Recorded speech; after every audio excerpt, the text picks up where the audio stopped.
From the library of the New York Stock Exchange at the corner of Wall and Broad Streets in New York City, you're inside the Ice House, our podcast from Intercontinental Exchange on markets, leadership, and vision in global business. The dream drivers that have made the NYSE an indispensable institution of global growth for over 225 years. Each week, we feature stories of those who hatch plans, create jobs, and harness the engine of capitalism. Right here, right now at the NYSE and at ICE's exchanges and clearinghouses around the world. And now welcome inside the Ice House. Here's your host, Josh King of Intercontinental Exchange. Today we're bringing you another of our special episodes drawn from the fascinating events we hold here almost every day at the New York Stock Exchange. Recorded live at the Fourth Annual NYSE Spotlight on Energy event, held before a gathered audience of our listed company executives, representatives of the Federal Energy Regulatory Commission, and other leaders from across the energy sector. Now, our exchange is home to over 90% of the publicly traded utilities and pipeline companies in the U.S. that are qualified to list here. Many of them also use the many other markets of Intercontinental Exchange to trade and hedge their energy needs. The Federal Energy Regulatory Commission, or FERC, is an independent government agency that regulates the interstate transmission of electricity, natural gas, and oil. Our Spotlight on Energy event is an opportunity for senior leadership from across the sector to come together to discuss the challenges and prospects facing the market. This year, the group rang the opening bell before heading into Freedom Hall, located just above where we are here in the library, for a fireside chat between ICE's co-head of government affairs, Hope Jarkowski, and FERC's chairman, Neil Chatterjee, which explored the regulatory ecosystem, the future of energy infrastructure, and prospects for continued growth in the U.S. energy markets. Chairman Chatterjee was nominated in May 2017 to lead the FERC by President Trump, and confirmed by the Senate in August of that year. Prior to joining the commission, he was energy policy advisor to Mitch McConnell, the Senate Majority Leader. The next voice you'll hear after the break is Hope Jarkowski.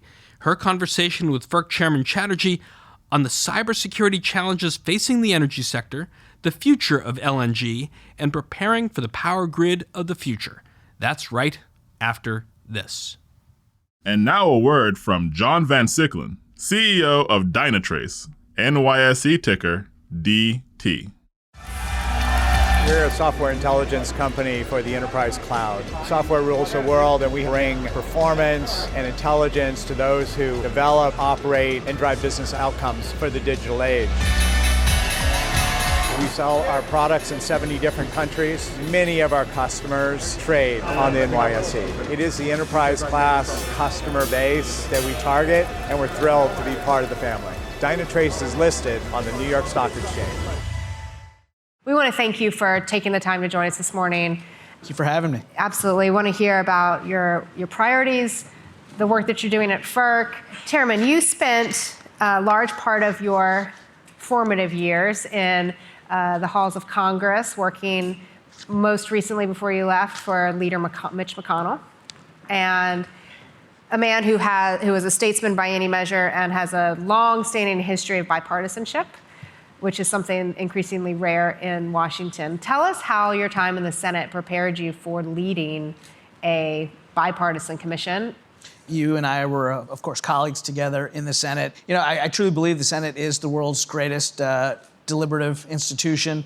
And I think it really prepared me well for the opportunity at the commission for a couple of reasons. One, working in the Senate, working for the leader in particular, I had to take a national look at energy policy.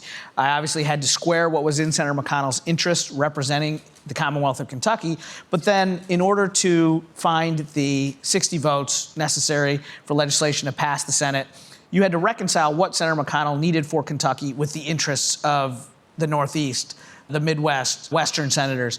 And most of the legislation, while there's so much talk about, the partisan rancor in Washington, most of the bills that I worked on in the energy, transportation, and agriculture space passed with 80 plus, 90 plus votes. And I think that having that national perspective, seeing energy issues from different regions of the country and understanding those complexities has helped me work at the commission, and then also finding consensus, working on a bipartisan basis with my colleagues.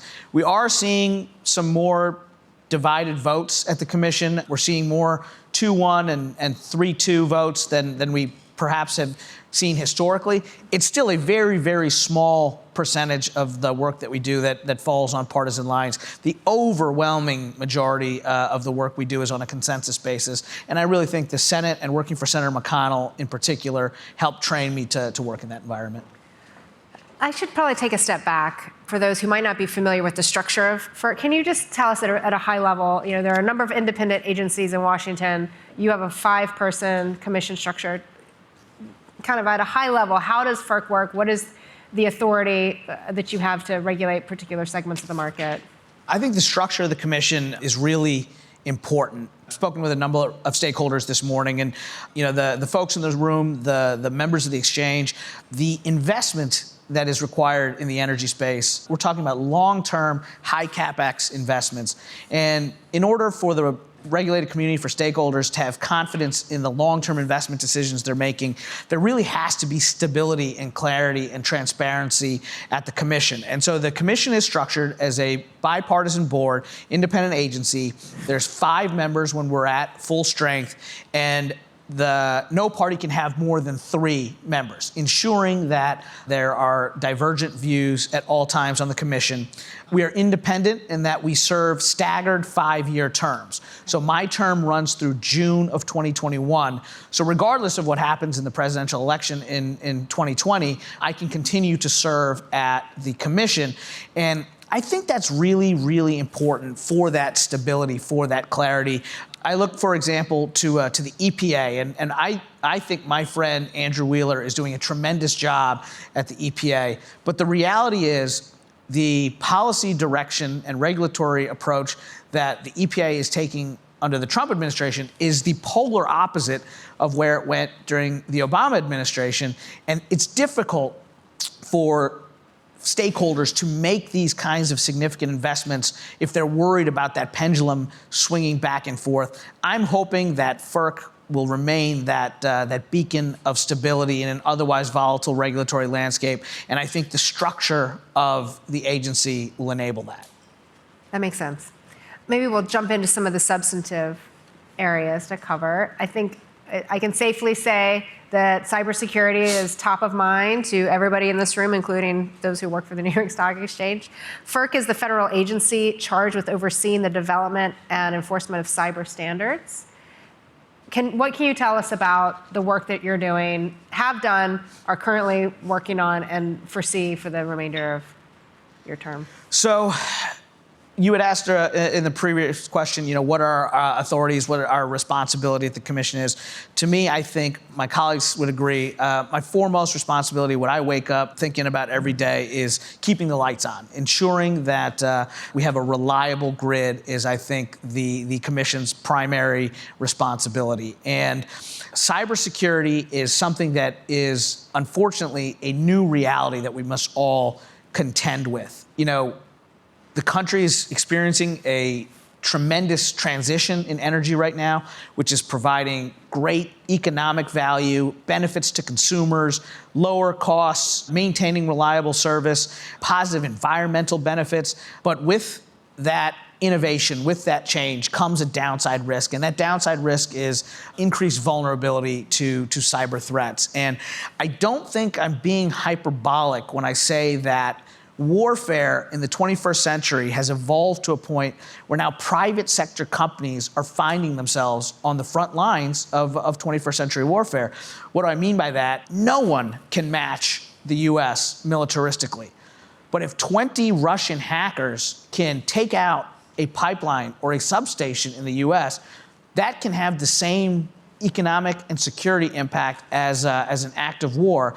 And so we must all work collectively to remain vigilant in the face of these new threats. You mentioned standards. The Commission does work with our partners at NERC on establishing standards, but I very much feel that standards are the floor, not the ceiling, because our adversaries are constantly evolving and changing their approach and the way that they will try and infiltrate our networks. And so I think it's incumbent upon all government agencies, not just FERC, DOE, the Department of Homeland Security, the Office of the Director of National Intelligence.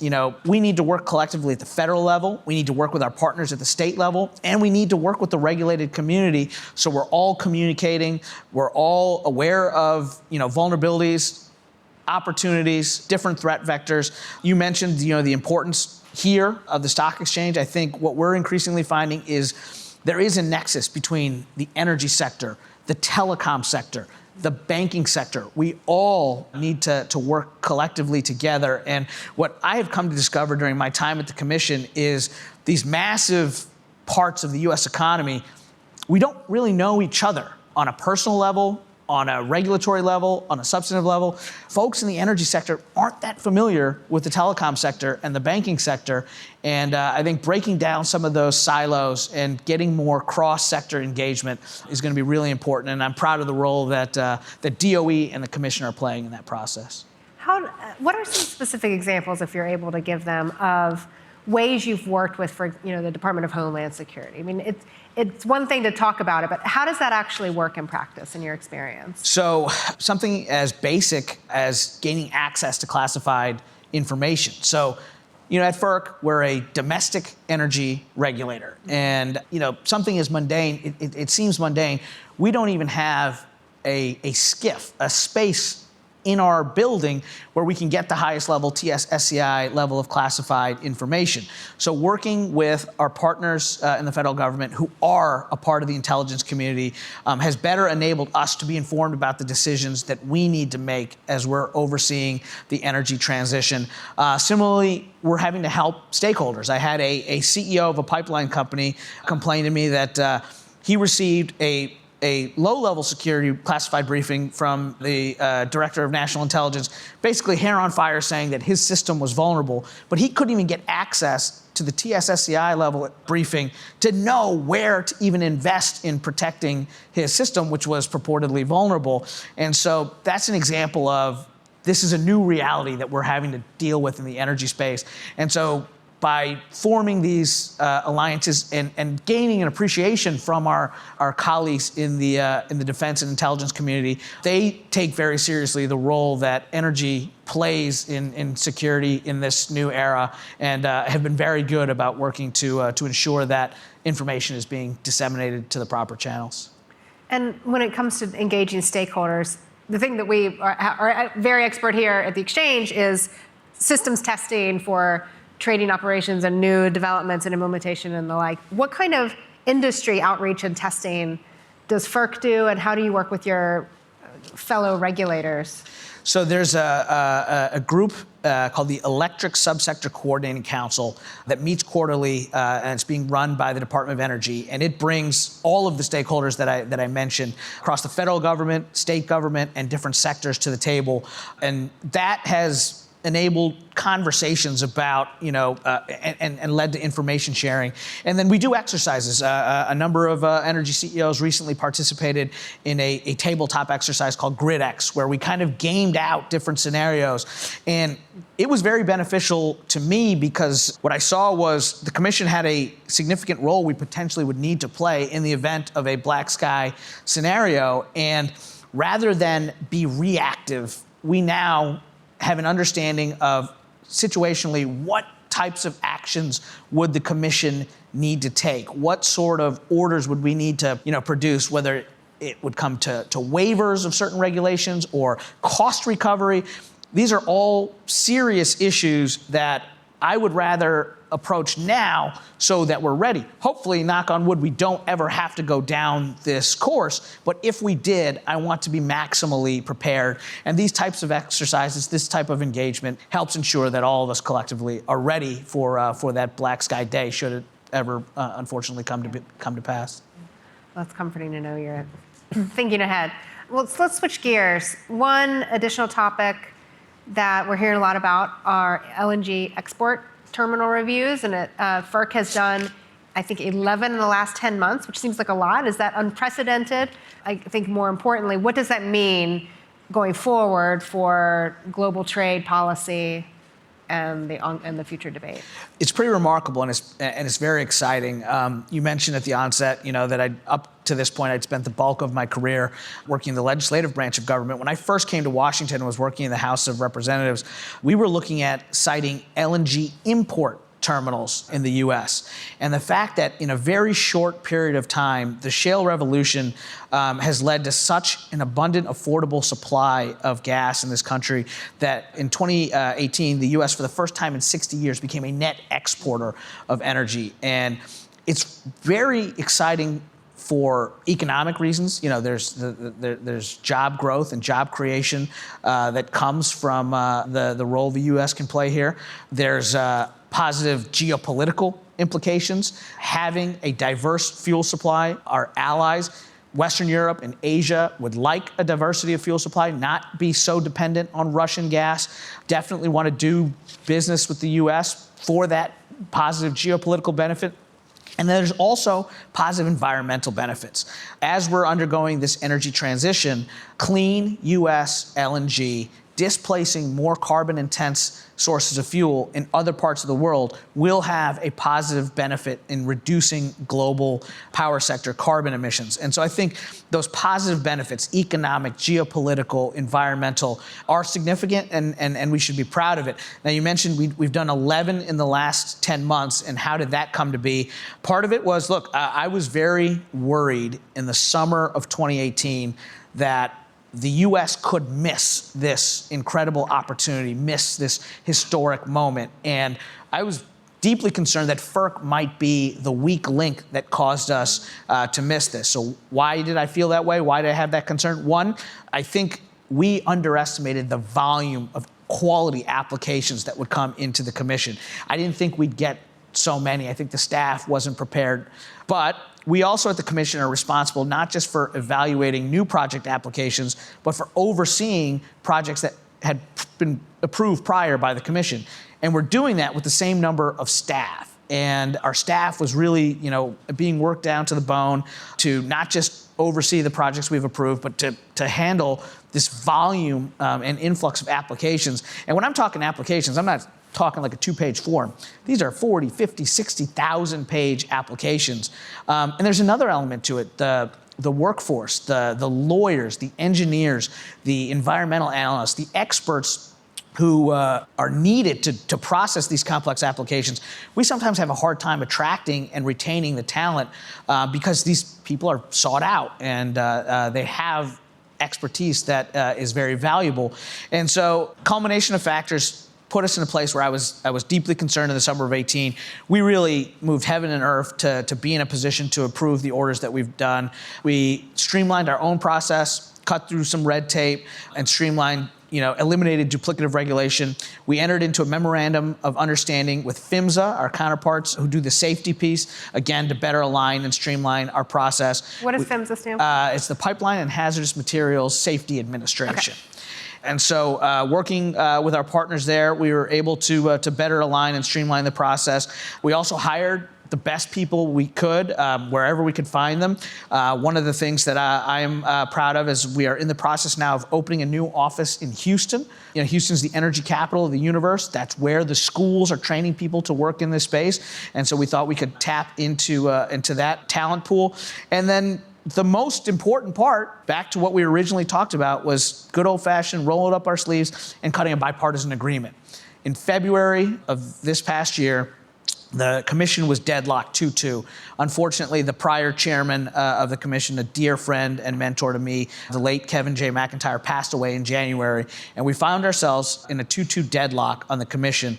And the commission has been divided over the question of greenhouse gas emissions and what our role and responsibility is in evaluating the greenhouse gas impacts of the energy infrastructure projects that we evaluate. And so myself and my Republican colleague entered an agreement with my Democratic colleague at the time that really enabled this breakthrough. And we were able to put a framework in place in which we would assess the direct GHG impacts of the facilities that we were evaluating. That was a significant step for the commission. What I appreciated was that my colleagues, one conservative, one progressive, both were willing to take half a loaf. And my Democratic colleague has since departed the commission, but we haven't changed course because I do think, again, consistency, transparency, clarity, regulatory certainty is so important. And so even though we've got the votes now that we could go back to doing things the way we did prior to reaching this bipartisan accord, we're not going to do that because we think it's so important to stakeholders to provide that clarity. That's great. So you touched on security as kind of one big pillar of what FERC is focused on at the moment.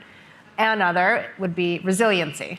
And we understand that FERC is in the process of doing a pretty comprehensive review of grid transmission infrastructure. What can you tell us about the resiliency focus areas that you have in mind right now? So I mentioned the energy transition that the country is currently undergoing, and it's very exciting. And I mentioned the tremendous benefits that are being realized by consumers, by the environment, and the transition is really being driven by the increased deployment of affordable, abundant natural gas, coupled with the falling cost of renewables. I think there's a real business case to be made for renewable energy today, and you are seeing not just based on consumer demand or government policies, but a genuine economic case for renewables that you're seeing an accelerated deployment of renewables. That accelerated deployment of renewables, coupled with the deployment of gas, is putting pressure on traditional forms of baseload generation, mainly coal and nuclear. And in the fall of 2017, the Energy Secretary, Rick Perry, submitted a notice of proposed rulemaking to the commission, essentially saying that the markets were not properly valuing all of the attributes that the traditional baseload resources offered, namely having on-site fuel. And so the secretary wanted the commission to take action, essentially to compensate these resources for the attribute of having on-site fuel. I have to tell you, this is something that I personally wrestled with. So I was confirmed by the Senate in August of 2017. We got this proposal in early fall. You know, I'd spent the last decade of my career as a partisan legislative aide working for Mitch McConnell, whose, constituency in Kentucky is heavily dependent on coal mining, and coal-fired generation. And so here I was, confronted with this rulemaking that would have thrown a lifeline to the declining coal industry. And my initial instinct was, of course, I want to do something to help the people that I've been working on behalf of for the totality of my career. But what I understood immediately was that I had to make that transition from partisan legislative aide to independent regulator, and that it's so important that once I took my oath to the commission that I adhere to the statutes that govern the commission and make the calls that we need to make based on the record, based on the evidence, based on the law. And so despite my deep concern for the plight of coal communities in Kentucky and throughout Appalachia, despite my deep concern that even a slight uptick in the retirement of nuclear plants could further exacerbate climate change, despite those concerns, there wasn't sufficient evidence in the record before us to approve the action that DOE was asking us to take. And so we unanimously rejected it, but simultaneously opened up a process to look at grid resilience, which I hope that we'll be able to act on soon. And I hope we'll be able to act on a consensus basis, because I think it is important that we achieve consensus on what resilience is. We need to define it. We need to clearly lay out what attributes of resilience that we need to focus on. Once we make that determination, we then need to evaluate, is there a threat to the resilience of the grid, either in the short term or long term? And then if so, what measures would be needed to ward off those potential threats to resilience? And I think my colleagues and I would all agree that if we were to take any action, it would have to be a market-based action. It's entirely possible that we do and complete our resilience analysis and find that there is not a threat to resilience, close the proceeding and move on. It's something that we're taking very, very seriously, and I've tried my best to assure all stakeholders this is going to be a process that will not be influenced by politics. There will be no putting the thumb on the scale for one's preferred fuel source over another. This will be a total science-based, evidence-based approach, and we'll see where it takes us. The one thing I will say, as opposed to the fall of 2017, I really want to credit Secretary Perry and the Deputy Secretary, who I think will become the Secretary today, Dan Briette. They raised an important issue. I think resilience is an important issue. It's a serious issue. And even though we could not legally adopt the proposal they submitted, it is their leadership on this issue which has put us in a position now to do this serious analysis. All of what we've discussed ties into a big theme of climate change. You've said that phrase a number of times in our brief discussion.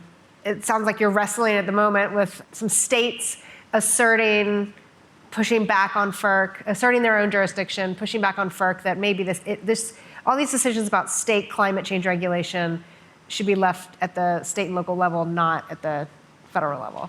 You recently received a letter from 11 state attorney generals on that topic, and I know it ties into a larger matter that you're considering at the moment, so to the extent you can't comment on that, we understand. But how are you looking at this interesting question of state versus federal regulation of climate change? Yeah, this is a really, really difficult situation that we're finding because two things that I care deeply about: properly functioning markets and accurate price signals, and states' rights are essentially colliding. I'm a big believer in states' rights. I think states absolutely ought to be able to make decisions about their resource mix and their local energy futures. But I also really believe in these markets and the benefits that we've seen with our experience with competitive wholesale markets. And what is happening now is different states are pursuing, in the absence of federal legislation, different states are pursuing their own policies for various reasons. Some states are trying to promote the accelerated deployment of certain resources. Some states are trying to preserve existing resources. In certain states, you have actions that are being taken to support nuclear plants. Ohio recently passed a bill that would support their coal fleet. And so different states are taking actions, and unfortunately it is distorting the price signals in the markets that FERC oversees. And where it becomes difficult is if state A takes an action that inhibits state D's resources' ability to compete in the competitive wholesale markets, but state D doesn't necessarily support the public policy objectives of state A, they're turning to the commission to intervene. And so, look, I understand and fully respect the attorney generals who wrote to the commission on this complex matter, and it's something that we are wrestling with. But I really want these markets to function properly and succeed. But the combination of the energy transition and the absence of federal legislation has led the states to take these actions that is having this distortive effect on markets. On all these topics, what is your advice, given your past experience working in the legislature, meeting with people, stakeholders of all shapes, sizes, and backgrounds, and where you sit now? What's your advice on how to engage on these issues if you're one of the folks in this room? Yeah, so this has been something that has been very revelatory to me in making that transition from the legislative branch to an independent quasi-judicial agency. So when you and I worked in the Senate, you could engage and interact with stakeholders up until the moment a bill was voted on, get feedback, constantly amend it and edit it and change it. Because of the quasi-judicial nature of the work that FERC does, we have very stringent ex parte rules that limits our ability to communicate with stakeholders once issue has been filed with the commission. And I mentioned earlier in our consideration of the notice of proposed rulemaking on grid resilience from the Department of Energy, we make decisions based on the record. And so what I have come to learn is not everyone is perhaps as familiar with FERC's processes, and so I encourage folks, engage with the commission, engage with the staff, ensure that you're making contributions to the record that we ultimately will make our decision based on prior to filing. So working in pre-filing and really working with the staff of the commission. Some of this extends to sectors of the economy that don't historically work closely with the commission. One of my biggest regrets by far during my tenure, in April of 2018, we made a decision that those of us in the building thought was a logical step to take regarding the tax treatment of MLPs. And we issued that we were going to take action on MLP tax structures at our open meeting. We have an open meeting the third Thursday of every month, and we publish a Sunshine Act notice a week before. Those of us in the building, because we've been working on this so closely, we assumed that people following this would know that the only action we could take, because our hands were tied by the DC Circuit, was the one that we ultimately would take. We thought by putting it on the Sunshine Act notice, we'd give plenty of heads up so that market observers would know that this is where we were going. We got it completely wrong, and the market tanked that day, directly based on an action that we took. And what I recognized in the aftermath and doing the autopsy of how we got to that point is there are a lot of tax experts in the MLP space who don't know FERC, and there are a lot of FERC experts who don't know tax. And so to avoid that kind of thing going forward, my colleagues, the staff have been working really hard to reach out to not just our traditional base of stakeholders, but to ensure that all interested parties to the work of the commission have a voice and have greater familiarity with our rules, with our processes, with our procedures, so that we can have a robust record so that stakeholders are not caught off guard as to what happened in April of 2018. So a few themes that I'm finding in everything that you're saying: transparency, collaboration, communication. Thank you for the way that you're approaching your role and the work of the commission.